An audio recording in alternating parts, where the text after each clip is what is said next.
Oui, évidemment. Donc, la première des choses, c'est que OM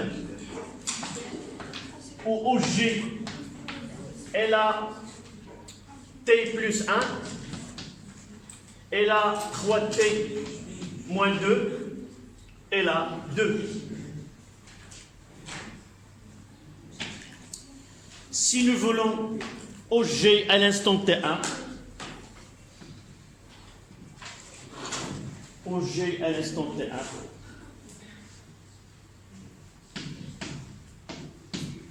ça sera T1 plus 1, 3T1 moins 2 et 2. Et ça donne 3 plus 1, c'est 4. 3 fois 3, c'est 9, moins 2, c'est 7. Et là, c'est 2. Voici les coordonnées de OG à l'instant T1 avec T1 est égal à 3 secondes.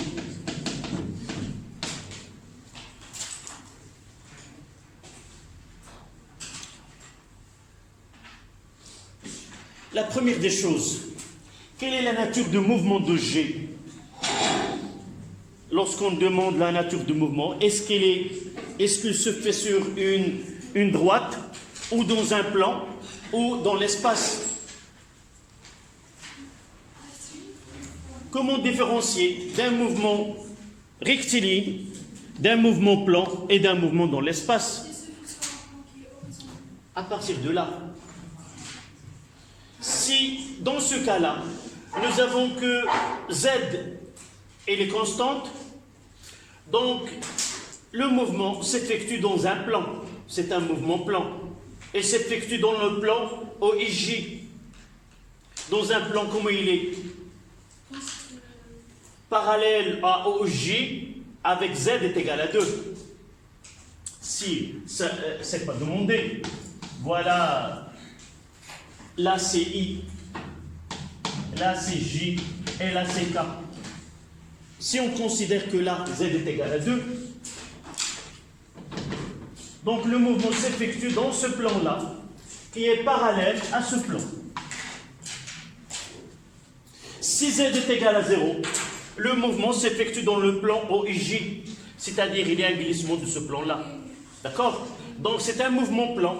Si dans une étude, celle-là elle est constante et celle-là elle est constante, on n'aura que X qui varie au cours de temps. Par la suite, le mouvement il est rectiligne. D'accord?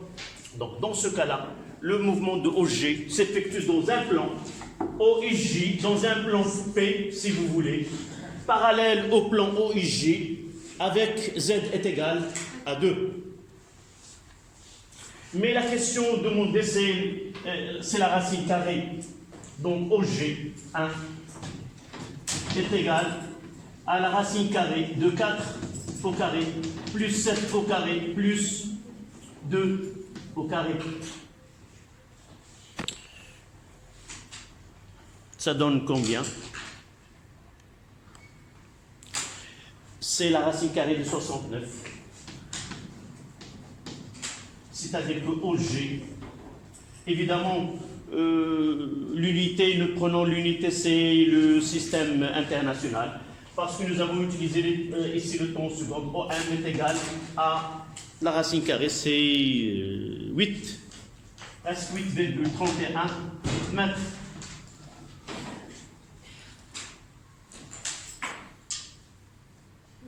Oui.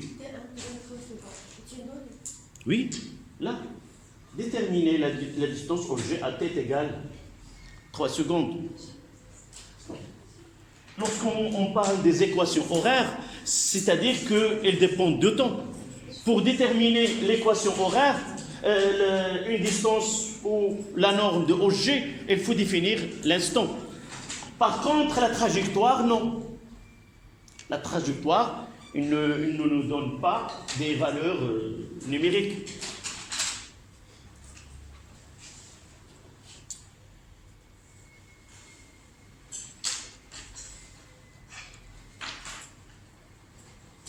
Soit qu'on demande dans la deuxième question d'écrire la trajectoire ou donner l'équation de la trajectoire. Là, nous traitons des cas qui sont simples.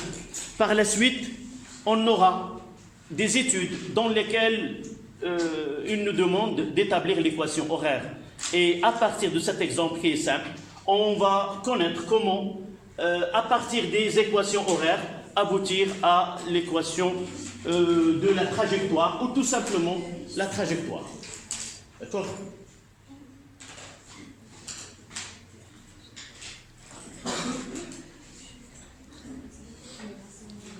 Une phrase pour répondre à la deuxième question, que vous devez l'appliquer au moment où on demande d'établir la trajectoire d'un point en mouvement.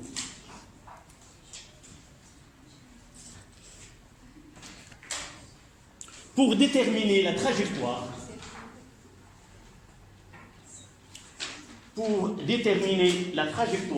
de G, on est la deuxième question.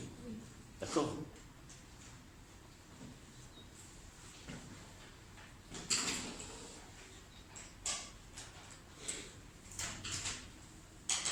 Vous pouvez prendre un instant t égal à 10 secondes, et ainsi de suite. Donc là, nous pouvons avoir à chaque instant quelle est la norme de ce OG. Mais pour nous, c'est rare qu'on demande uniquement pour se familiariser avec les équations horaires. Et la deuxième question, c'est que nous intéresse par la suite.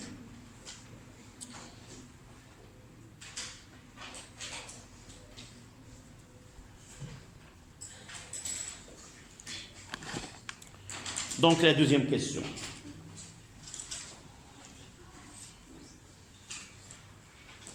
Pour déterminer l'équation de la trajectoire,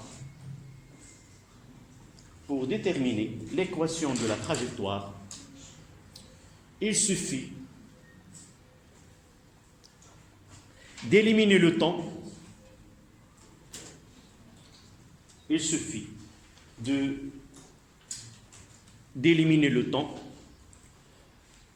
En déterminant, il suffit d'éliminer le temps, c'est-à-dire il ne doit pas apparaître, en déterminant une relation entre x, y et z. Il suffit d'éliminer le temps en déterminant une relation entre x, y et z. Donc on va essayer d'appliquer ceci à notre cas.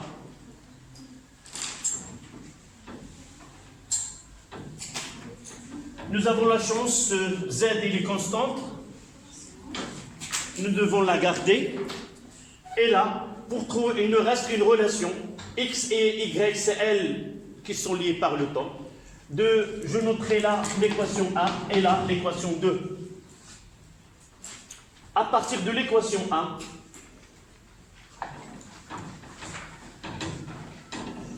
de 1, je peux avoir t est égal à x moins 1. Et cette relation je vais la noter 1'. 1', je vais l'introduire dans 2. Ça donne quoi? Y est égal à 3 fois x moins 1 moins 2. Et ça donne 3x. Y est égal à 3x moins 5. Donc voici y est égal et z est égal à 2. Ce sont.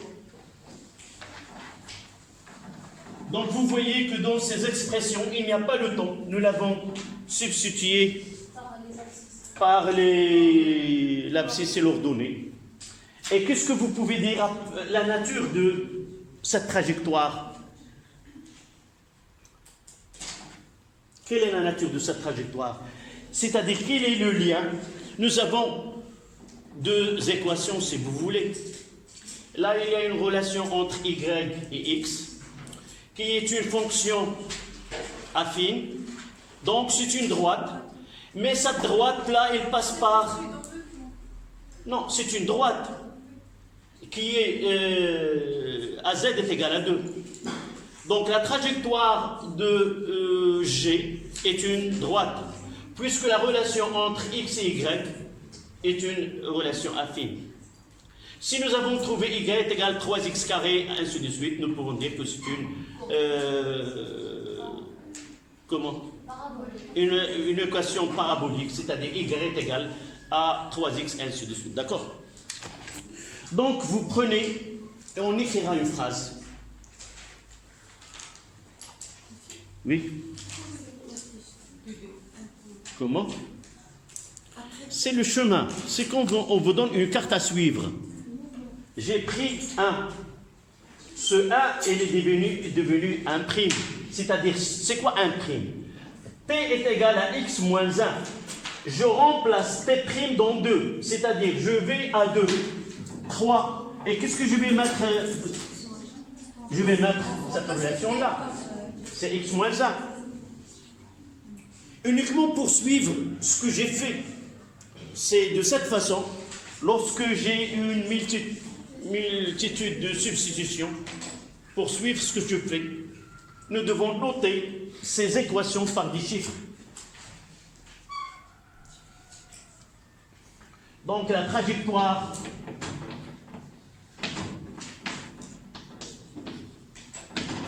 de G est une droite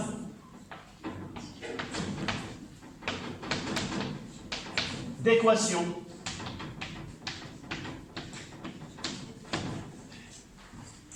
Y est égal à 3x moins 5.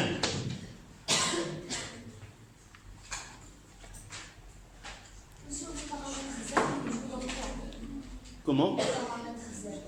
Oui, nous l'avons dit, je fais le schéma. Si je continue la phrase, dans un plan, dans le plan, Z est égal à 2, tout simplement. Voici, nous avons bien défini la trajectoire avec exactitude dans ce référentiel terrestre.